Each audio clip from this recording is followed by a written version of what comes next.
এটা ছিল আজকে দিহানের দুপুরের খাবার, সবজির খিচুড়ি সাথে ডাল দিয়ে।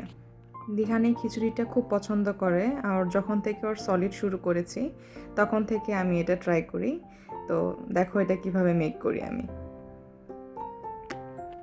এর জন্য আমি নিয়েছি ফুলকপি, কুচনো গাজর, তারপরে মিষ্টি কুমড়া কুচি, আর হচ্ছে মিষ্টি আলু সিদ্ধ করে কুচি, আর হচ্ছে রসুন কুচি।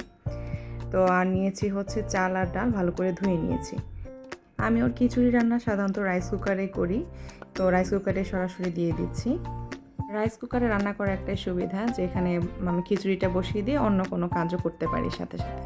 তো তোমরা দেখতেছো আমি সবগুলো সবজি যা যা কেটেছিলাম সব দিয়ে দিচ্ছি। এখন আমি এখানে একটু ঘি দেব। তো এটা হচ্ছে এখানের ঘি, এটা দেশি ঘি না, তো এটার স্মেলটা একটু যেন কেমন। আমি দেশি ঘি অর্ডার করেছি, এখনও হাতে পাইনি। তো আর দেব হচ্ছে একটু লবণ, যেহেতু বাচ্চা মানুষ তোর জন্য আমি একদম অল্প লবণ ইউজ করি, আর একটু হলুদ। আর এখানে আমি গরম পানি ইউজ করেছি যাতে এটা তাড়াতাড়ি হতে সময় কম লাগে।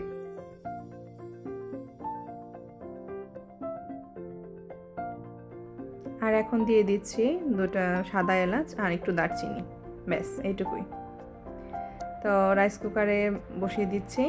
এটা বেশিক্ষণ সময় লাগে না, 20 মিনিটের মতো লাগে। তো দিহান এখন ঘুমাচ্ছিল, তো এটা বসিয়ে দিলাম যেন উঠেই খেতে পারে।